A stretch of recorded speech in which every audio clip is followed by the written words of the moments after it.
শ্রাবণ মাস কৃষ্ণপক্ষিয়া একাদশী। এই একাদশীর নাম, এই একাদশী ব্রতের নাম কামিকা একাদশী। এই একাদশী ব্রত কথা ব্রহ্ম বৈবর্ত পুরাণে যুধিষ্ঠির শ্রীকৃষ্ণ সংবাদে বর্ণনা করা হয়েছে। সেখানে রয়েছে, যুধিষ্ঠির মহারাজ শ্রীকৃষ্ণকে প্রশ্ন করেছিলেন, হে গোবিন্দ, হে বাসুদেব, শ্রাবণ মাসের কৃষ্ণপক্ষের একাদশীর নাম এবং মহাত্মা সবিস্তারে আমার কাছে বর্ণনা করুন।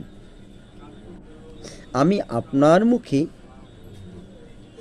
সেই মধুর কথা, সেই ব্রত কথা শুনিতে অত্যন্ত আগ্রহী। আমি যদি আপনার মুখে শুনতে পারি তাহলে অত্যন্ত কৌতূহলী হব। একথা ভগবান শ্রীকৃষ্ণ যখন যুধিষ্ঠির মহারাজের কাছে শ্রবণ করেছিলেন, প্রত্যুত্তরে ভক্তবৎসল ভগবান শ্রীকৃষ্ণ বলেছিলেন,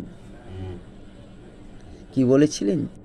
বলেছিলেন, হে রাজন, হে ধর্মরাজ, পূর্বে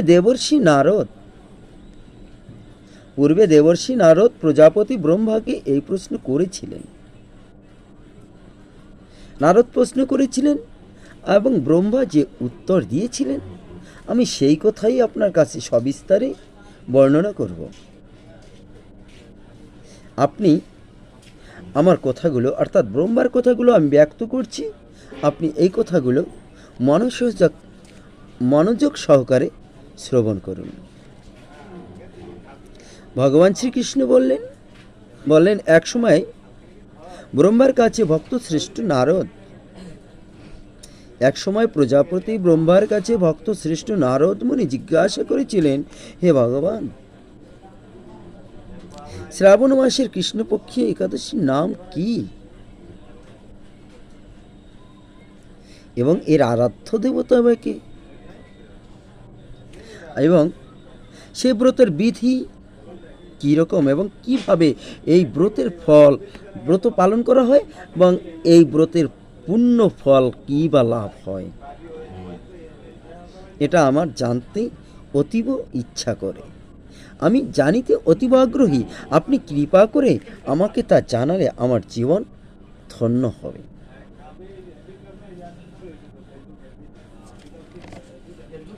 নারদ মুনির এহেন কথা শুনে ব্রহ্মা, অর্থাৎ প্রজাপতি ব্রহ্মা অত্যন্ত সন্তুষ্ট হলেন। তিনি বললেন, হে বৎস, হে নারদ মুনি, তুমি ভক্ত শ্রেষ্ঠ। জগৎ জীবের মঙ্গলের জন্য তুমি আমার কাছে যে প্রশ্ন করেছ, আমি তদ্রূপ জগৎ জীবের মঙ্গলের জন্য এই প্রশ্নের উত্তর সুন্দরভাবে তোমার কাছে ব্যক্ত করব।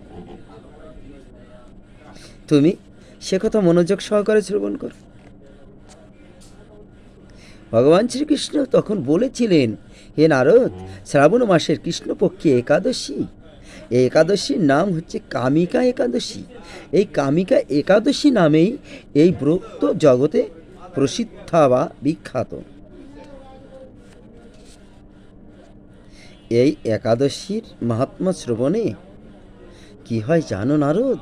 এই একাদশীর মাহাত্ম্য শ্রবণে বাষ্পীয় যজ্ঞের ফল লাভ হয়।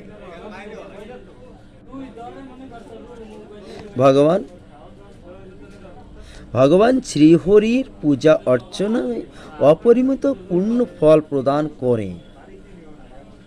ভগবান শ্রীহরিকে পূজা করিলে সেই পূজায় অপরিমিত ফল লাভ হয়।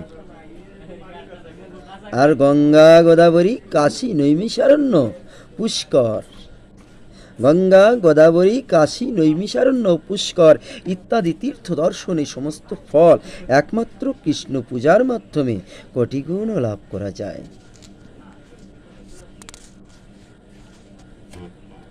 একমাত্র কৃষ্ণ পূজার মাধ্যমে কোটিগুণ লাভ করা যায়।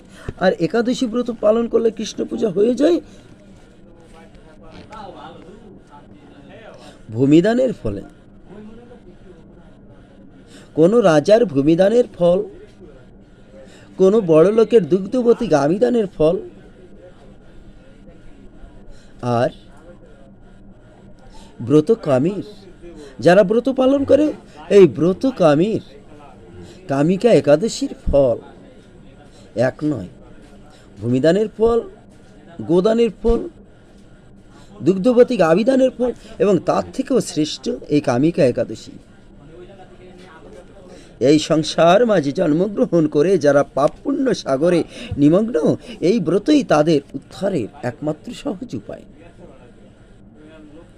সংসার মাঝে জন্মগ্রহণ করে পাপ পুণ্য সাগরে যারা নিমজ্জিত, প্রতিদিন দোদুল্যমান অবস্থায় পাপ পুণ্যের সাগরে তথই তথই তোল খেয়ে যাচ্ছে, হাবুডুবু খাচ্ছে, সংসারের জ্বালায় দহিছে, তাদের এই কামিকা একাদশী একমাত্র মুক্তির সহজ উপায়। এই রকম পবিত্র পাপ ও নাশক শ্রেষ্ঠ ব্রত আর এই জগতে নেই। শ্রীহরি স্বয়ং এই মহাত্মা, শ্রীহরি স্বয়ং এই ব্রতের মহাত্মা কীর্তন করেছেন। রাত্রি জাগরণ করে যায় এই ব্রত পালন করেন, তারা কখনো দুর্দশাগ্রস্ত হন না। এই ব্রত পালনকারী কখনো নিম্নজনী প্রাপ্ত হয় না। তারা যুগে যুগে জনমে জনমে সুন্দর মনুষ্য জন্ম পেয়ে কৃষ্ণ ভক্ত হয় এবং ভক্তের চরণধুলি আকাঙ্ক্ষায়, ভক্তের ভগবানের দুয়ারে দুয়ারে ভক্তের চরণধুলি প্রার্থনায় সময় কাটায়। আরো কি জানো? হে নারদ মুনি, আরো শ্রবণ করো। কেশব প্রিয় তুলসী পত্রে যিনি, কেশব প্রিয়া তুলসী পত্র দিয়ে যিনি এই কামিকা একাদশীর দিনে শ্রীহরির পূজা করেন, শ্রীহরির পূজা করেন, তিনি পদ্মের পদ্ম পাতা যেমন জলের মধ্যেই থাকে, কিন্তু তাহার উপরে যদি এক বিন্দু জল দেয় তাহলে দাঁড়ায় না, তদ্রূপ তার জীবনে কখনো কোনো পাপের মধ্যে থেকেও কোনো পাপে তাকে স্পর্শ করে না। তুলসী পত্র দিয়ে বিষ্ণু পূজায় ভগবান যেমন সন্তুষ্ট হন, মণিমুক্তাদি মূল্যবান রত্ন মাধ্যমেও তিনি তেমন প্রীত হন না। যিনি কেশবকে তুলসী মঞ্জুরি দিয়ে পূজা করেন, তার জন্মার্জিত সমস্ত পাপ ক্ষয় হয়ে যায়। এ প্রসঙ্গে ব্রহ্মা বললেন, হে নারদ, যিনি তুলসীকে প্রত্যহ দর্শন করেন তার সকল পাপ ও রাশি বিদরিত হয়ে যায়। যিনি তাকে স্পর্শ করেন তার পাপ মলিন দেহ পবিত্র হয়ে যায়। যিনি তুলসী পত্রে স্পর্শ করেন তার সমস্ত পাপ দূরীভূত হয়ে যায় এবং দেহ পবিত্র হয়ে যায়। তাকে প্রণাম করলে সমস্ত রোগ, সমস্ত শোক, সমস্ত দুঃখ দূর হয়ে যায়। তাকে অর্থাৎ তুলসীকে জল সিঞ্চন করলে জল তাহার এই কঠিন যাতনা নিয়ে কোনো পাপীর কাছেও যায় না। সেই পাপী যদি এই কামিকা একাদশী ব্রত পালন করে। যে ব্যক্তি হরিবাসরে ভগবানের সামনে, যে ব্যক্তি হরিবাসরে বা একাদশীর দিনে ভগবানের সামনে দীপদান করেন, পুষ্প প্রদীপ দান করেন, চিত্রগুপ্ত তার পুণ্যের সংখ্যা হিসাব করতেও হিমশিম খেয়ে যায় যে কি হিসাব করবে, কি করতে কি করে, কারণ তার তো পুণ্যের সীমা নয়। তার পিতৃপুরুষেরা পরম তৃপ্তি লাভ করেন ওই প্রদীপ দানের ফলে।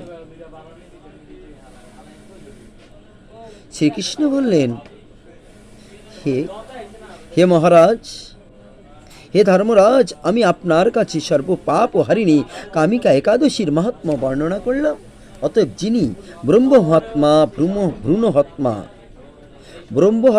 ভ্রূণহত্যা পাপ ও বিনাশিনী মহাপুণ্য ফলদায়ী এই ব্রত পালন করেন বা করবেন, এই মহাত্মা শ্রবণের সহকারে, এই মহাত্মা যদি শ্রদ্ধা সহকারে শ্রবণ করে পাঠ করেন, তিনি সর্বপাপ থেকে মুক্ত হয়ে বিষ্ণুলোকে গমন করেন। এতে কোনো বাধা বিপত্তি নেই। হরে কৃষ্ণ। সবাই সুখে থাকুন। সর্বসুখেন ভবেতু।